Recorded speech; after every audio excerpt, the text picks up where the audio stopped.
असदुद्दीन ओवैसी वक्ता तो बेहतरीन है ही, लेकिन इस बार का जो भाषण उन्होंने दिया है उसमें एक एक करके सरकार की वो कमियां दिखाई हैं जिसपे सरकार को शर्मिंदा होना पड़ सकता है। आप पहले ये वीडियो देख लीजिए, उसके बाद असदुद्दीन ओवैसी के इस भाषण पर एक एक करके बात करेंगे।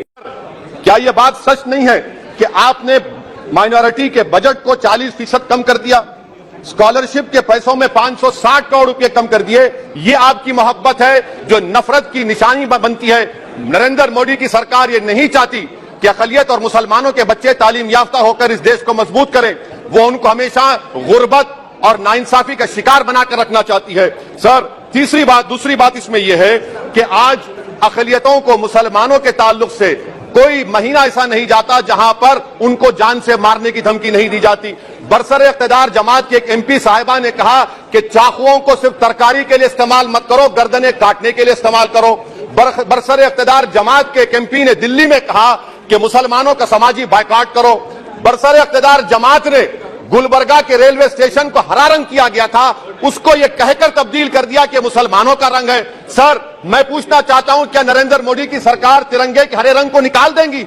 क्या हरा रंग मुसलमानों का है? क्या नरेंद्र मोदी की सरकार खरबूजे पर पाबंदी आयद कर देगी और देश की जनता से कहेगी कि नागपुर में आपके हेड ऑफिस में उगा हुआ सिर्फ संतरा खाया जाएगा? सर, नारी शक्ति की आप बात करते हैं तो बिल्किस बानो अगर मुसलमान नहीं होती तो बिल्किस बानो को इंसाफ मिल जाता।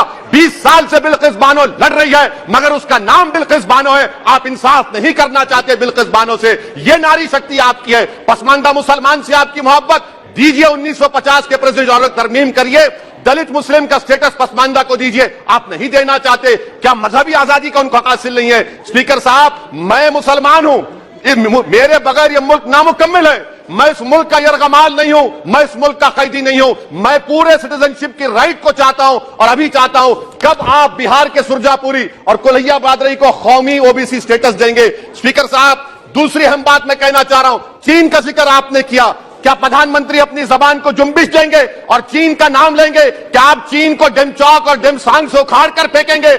डीजीपी कॉन्फ्रेंस में चेयरमैन साहब कहा गया कि 65 पेट्रोलिंग पॉइंट में से 26 पेट्रोलिंग पॉइंट पर भारत की फौज पेट्रोलिंग नहीं कर सकती है। चीन से आप डरते हैं। अरे डिसएंगेजमेंट हुआ तो डी एस्केलेशन कब होगा, डी इंडक्शन कब होगा? चीन से आप डरते हैं। 3 साल से चेयरमैन साहब 50,000 भारत की फौज हजारों फीट चोटियों पर बर्फ में खड़ी हुई है।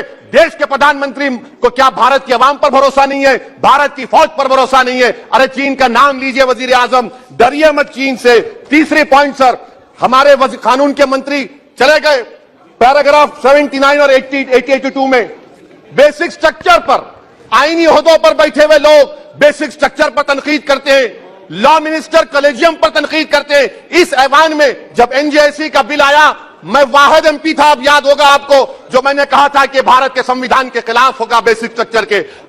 इंदिरा गांधी से सबक हासिल करना चाहिए। इंदिरा गांधी कहती थी कि जुडिशियरी मेरी पाबंद होना, अब नरेंद्र मोदी कहते हैं कि जुडिशियरी मेरी वफादार होना।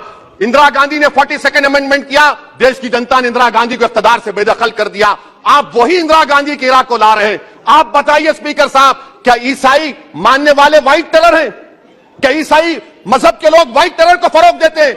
आप बताइए। मैं यहां पर जजेस को तहफ्फुज करने के लिए नहीं खड़ा हूं, मैं बेसिक स्ट्रक्चर की हिफाजत में बोल रहा हूं। मैं अदलिया की आजादी के लिए खड़ा हूं, मैं एग्जीक्यूटिव की आजादी के लिए खड़ा हूं, लेजिस्लेचर की आजादी के लिए खड़ा हूं। चेयरमैन साहब, कोर्ट का काम यह नहीं है, जजेस का काम यह नहीं है कि नरेंद्र मोदी सरकार की मदद करे। अदलिया का काम यह है कि इस देश की कमजोर और मजलूम आवाम से इंसाफ किया जाए। चौथा पॉइंट स्पीकर साहब, यहां पर एक बड़े सरमाएदार का जिक्र किया गया है। क्या यह बात सच नहीं कि कांग्रेस और बीजेपी ने ओलिगार्क्स को पैदा किया? आप दोनों ने मिलकर ओलिगार्क्स को पैदा किया। आज इसी वजह से 60% मुल्क की दौलत 1% जनता के पास है। आप दोनों ने बैठकर मलाई खाई और गरीब और नौजवान पिस रहा है। अरे बताओ, ये जो 28 लोगों की लिस्ट है जो देश का पैसा खाकर भाग चुके हैं या बैठे हुए, उसमें कोई मुगलों का नाम है क्या? कोई मुगलों का नाम नहीं है, मगर आप उस पर कुछ नहीं बोलेंगे। संडेस राज कंपनी 15,000 करोड़ नाइजीरिया और केनिया की कोर्ट में जाकर कहती है कि हम हिंदू हैं, भारत को आएंगे तो प्रोसिक्यूशन होगा। आपने कोर्ट में कुछ नहीं कहा, वहां पर एसआईटी आपने बनाई। मगर शुक्र है, मैं लाइटर वेन में कह रहा हूं कि हाइडेनबर्ग अगर यहां होता तो यूएपीए लग जाता उस पर। और सर मैं नरेंद्र मोदी सरकार को मशवरा दे रहा हूं लाइटर वेन में कि ये अंग्रेजी का अल्फाबेट ए बड़ा अशुभ है आपके लिए। डबल ए को आपने कहा कि बेटा फाइटर एयरक्राफ्ट बना, बैंकरप्ट हो गया।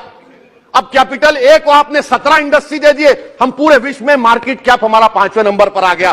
सर देश के प्रधानमंत्री से बताना चाह रहा हूं कि वजीर दाखिला का नाम भी ए से शुरू होता है।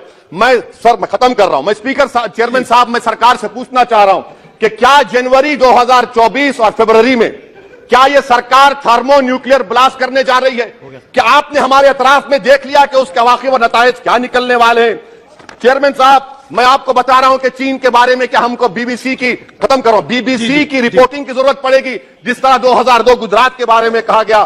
स्पीकर साहब, अकलियतों के बारे में, मुसलमानों के बारे में एक शायर ने कहा था, आग से आग बुझाने को कहा जाता है, जख्म पे जख्म खाने को कहा जाता है, हम वफादार है बताने के लिए, हमको अपना सर कटाने के लिए कहा जाता है। सर, देश के प्रधानमंत्री पूरे फॉरेन टूर में जाते हैं, वहां पर गांधी का नाम लेते हैं। मुझे अप्रीहेंशन खदशा इस बात का है कि इस देश में 2 बाबा कौम हो जाएंगे, एक सावरकर होगा और एक सौतेला बाबा कौम। कहीं आप महात्मा गांधी को ना बना दे। सर मैं खत्म कर रहा हूं सर। इसीलिए मैं आपके जरिए से हुकूमत से मुतालबा करता हूं कि प्लेसेस ऑफ वर्शिप एक्ट को डिस्टर्ब ना किया जाए, मुसलमानों का अक़लियतों का बजट बढ़ाया जाए, बिलखिज़बानों से इंसाफ करिए, चीन से मत डरिए प्रधानमंत्री, चीन को